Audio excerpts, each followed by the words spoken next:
about when the Prozac kicks in. One of my favorite misquotes appears on a church marquee. It reads, "Don't let worry kill you off, let the church help." I'll tell you the truth, several times I have unloaded my burdened heart to my older brother Bob. He listened carefully, and then he would say, "I wouldn't worry about that." And a little ray of hope would shoot across my heart, and I'd say, "Really? Why do you say that?" He says, "Because it's not me, it's you. I'm not going to worry. You might ought to worry, though. You have a real problem." Talk about counsels of despair. In the Sermon on the Mount, Jesus spoke of how we may do good things like giving alms or praying or fasting, but do them in the service so that people will admire us. He counsels us that if pleasing people is our goal, then once having received their applaud and acknowledgement, that's the end of it, full stop. Jesus redirects our goal from pleasing people to pleasing God. Now, Jesus turns our attention to another major temptation. Is that a temptation to heap human acknowledgement on ourselves, and that is in the pursuit of mammon, wealth. One of the major pursuits of human life is the accumulation of things, the accumulation of wealth. People measure their worth by their wealth. How much is that person worth? How much they own? How much are they worth? What's in their bank accounts? What kind of assets do they have? What kind of house do they live in? The clothes they wear. Some people pursue wealth in order to be the most admired person in their firm or at their school or even in their church. Having a BMW, a jewel-studded ring, a swimming pool, the latest clothes, a Better Homes and Garden variety. People compliment them, want to get close to them. They become celebrities. They become an object of envy and admiration. However, Jesus uses a different measuring stick to evaluate our worth. Jesus said it this way: "Do not store up for yourself treasures on earth, where moth and rust destroy, where thieves break in and steal, but store up for yourselves treasures in heaven." Now, is Jesus against having a bank account? Is he against intelligent planning for retirement? I don't think so. When Jesus speaks of treasures on earth where moth and rust destroy, he means that which we do to gain human approval, but it's all ephemeral. Human approval is transient, short-lived, and ephemeral. It's like the morning mist that will soon vanish in the heat of the sun. The person who is famous one day is certainly forgotten the next. We have settled for something temporary. The wealthy person, known and admired by everyone, leaves the world and takes not a single penny with him or her. For many people, the desire for admiration and to have friends is linked in their pursuit of wealth. The writer of Proverbs insightfully noted this: "The poor are shunned even by their neighbors, but the rich have many friends." This rings true. Wealth gives them their meaning. It purchases admirers and friends. The writer of Ecclesiastes notes, "Whoever loves money never has money enough. Whoever loves wealth is never satisfied with his income. This too is meaningless." Storing up treasure on earth means following that drive to acquire more things to impress people. And if we do that, our gain will be short-lived and futile. As the proverb says, "For riches do not endure forever, and a crown is not secure for all generations." In addition, the pursuit itself is filled with anxiety. The obsession to gain more, to win human admiration by increasing your net worth, is vain and filled with trouble. Instead of laying up treasures on earth, Jesus recommended laying up treasures in heaven. Now, by heaven, he didn't mean something after you die necessarily. He meant God. Jesus did not use heaven to speak of a city in the sky by and by, but a way to say God. In other words, don't spend your energies making a name for yourself by feverishly seeking to acquire things to impress people. Instead, seek to please God. Lay up treasures in heaven, which means God. Do what pleases God. And to be sure, after death, whether or not we have pleased God will be revealed clearly and will be rewarded abundantly. What God wants is our hearts. Where your treasure is, there your heart will be also.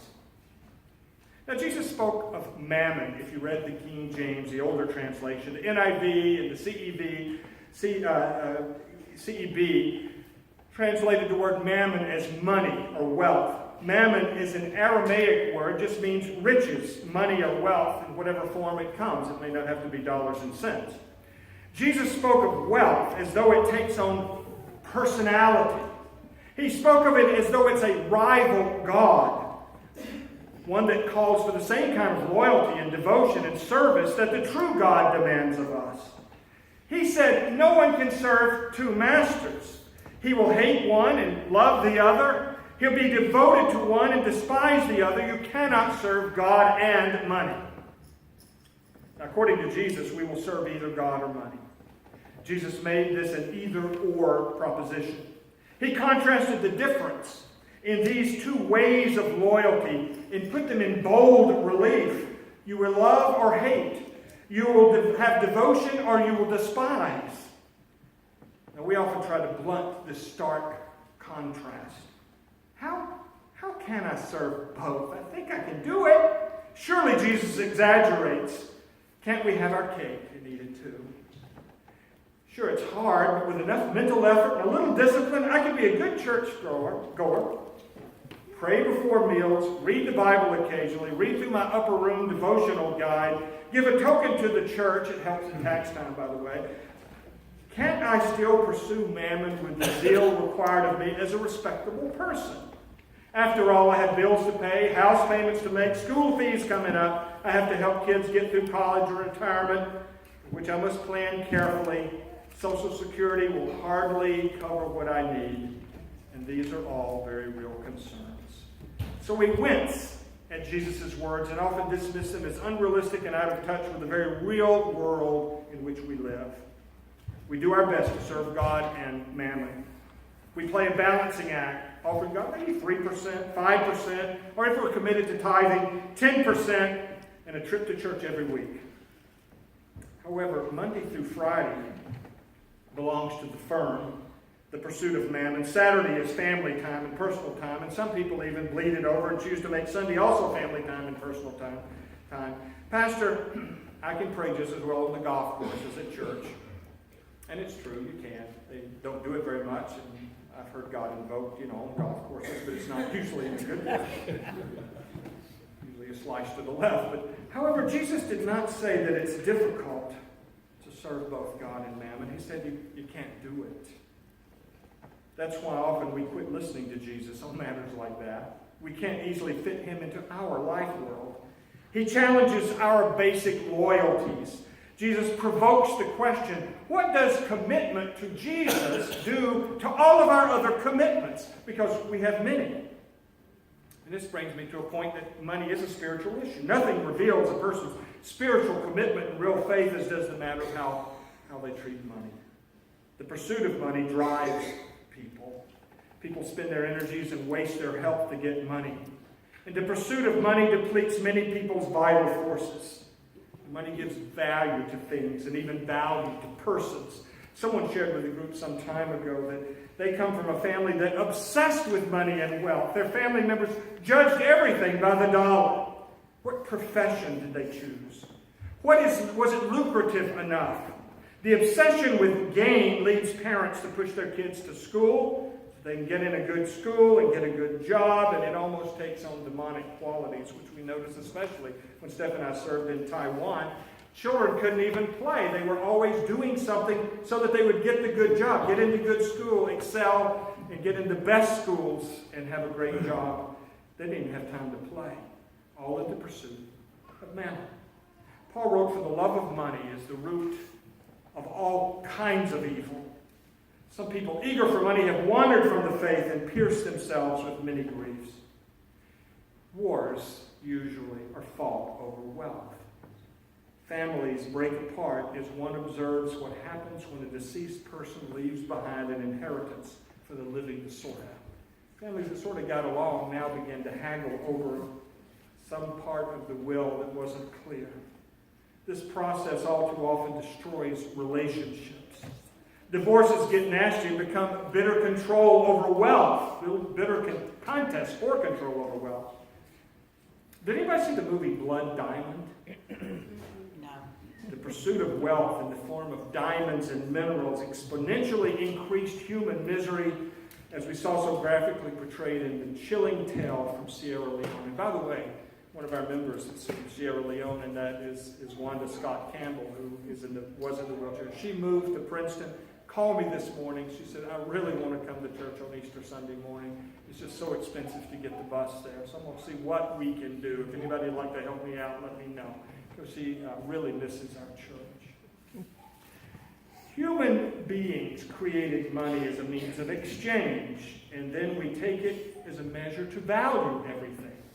We judge our own value by the dollar amounts, and eventually we bow down and we expend our time, energy, and best talents all in pursuit of that which does not ultimately satisfy. We, in effect, worship another god, Mammon. And Mammon is a cruel god. In service of Mammon, we become slaves. Mammon enrolls us in systems of injustice which deprive others of their basic needs. That salty old pastor, the first pastor of the Church of Jerusalem, the brother of Jesus, was James. He wrote about the rich. Listen to these words. It would have been a sermon read out loud in those days. Now listen, you rich people. Weep and wail because of the misery that's coming on you. Your wealth is rotted. Moths have eaten your clothes. Your gold and silver are corroded. Their corrosion will testify against you and eat your flesh like fire. You have hoarded... Wouldn't you like for me to preach like that? You have hoarded wealth in the last days. Look! How did they get that wealth? The wages you failed to pay the workmen who mowed your fields are crying out against you. The cries of the harvesters have reached the ears of the Lord Almighty. You cheat somebody, and they cry out to God, and God hears. James writes about basic human justice. He's talking about wages for work. He points out how some folks increase their wealth by practicing injustice. They deprive their day laborers of their wage. They cut corners on them. I watched a report on CNN about slavery in America. And the report focused on illegal immigrant workers in Florida who were treated like slaves for the profit of a few. We're familiar with the horrible reality of sex slavery, which is rampant today. And it's a global problem. Children are taken and forced into prostitution, sometimes being chained to a bed. Why? To satisfy the lust for money for those who are serving Mammon, cruel God. Now, Jesus knows that we all need things. We need food, we need clothing, we need a place to stay. And Jesus' words direct our loyalty and devotion elsewhere from loyalty to Mammon. How may we love? How may we serve? How may we please God? The pursuit of wealth will never end. There's never enough and no end to us seeking what we want. However, Jesus wishes to remove the anxiety about it. And he gives us his repeated counsel. Do not worry about your life. What you will eat or drink, or your body, what you will wear. Is not life more important than food, and the body more important than clothes? Jesus reorients our value system from exaggerated concern of our need to focus rather on the pursuit to please God. Jesus directs us to raise our horizons, to fix our gaze upon the service of God. If we do the will of God, if God's purposes and causes become our number one concern, then we can rest assured that God will provide everything we need. In the pursuit of our own well-being, our desires to have everything we want becomes elevated. If that becomes elevated to number one concern, then what fills our lives is anxiety. Riches are uncertain. We know intuitively that wealth is unsatisfying and transient. It will not last. We must protect what we got from thieves. Stock markets can crash, and what a mess that was back in 2008, 2009 for people that seemed to lose everything. The dollar can devalue, and economic depression can set in. We can try to keep such thoughts at bay, but at the base of our discomfort is fear. Fear that we'll not have enough, that we will appear shamed in the eyes of our neighbors. To encourage us, Jesus points to two everyday realities: birds and flowers. Birds do not take anxious thought. They simply go about looking for worms and feed their young. They build nests, they do bird-like things, and God takes care of them, Jesus said. And flowers, Jesus said, exude beauty greater than the royal garments of Solomon because God makes them beautiful. And Jesus wishes to free us from anxiety. He frees us by making promises that as we offer our hearts and lives to God, God will provide for us. In God's service, in God's mission, God will open up supplies to meet our needs, but not necessarily our greeds. God knows that we have needs. Food and clothing are basic needs. God never said, you don't need those things. Without food, we die. Without adequate clothing, we burn in the sun and freeze in the cold. These are basic needs, as well as having a place to stay. But Jesus frees our minds and hearts by directing us to put first things first. Put God first. Pursue pleasing God and everything will fall into place. Seek first God's kingdom and God's righteousness, and all the things will be given you as well. The gospel as taught by Jesus is not bad news. It's good news to the poor, but it sounds like bad news for the rich. Actually, it's a message of liberation for both rich and poor. The biblical message is concerned about justice for the poor. James rails against the rich who have withheld wages from their workers. Incredible wealth and abject poverty existing side by side. Luxury and destitution existing together in a world marked by skewed values, all resulting in an inordinate love of wealth. It's why wars are fought. It takes commitment of the faithful forming themselves into a supportive community. The church is not a place to make us comfortable in our private religion with spiritual needs. You see, the pursuit of mammon and service to it and its pleasure-granting qualities often becomes a major concern that people have. But what Jesus had in mind was a new community committed to live under God's just rule. Jesus asks us each, where is your heart? Where is your loyalty? Is it God's kingdom, God's reign, God's sense of fairness that motivates us? If we seek mammon as our number one concern, then we're filled with anxiety and rest upon an uncertain foundation. But if we put God's reign and God's justice as our first concern, then Jesus assures us God will throw in all the rest as well. Can you believe that? Do you believe that? I believe it. I believe God takes care of us and helps us to be generous people, to be instruments to help others. Amen.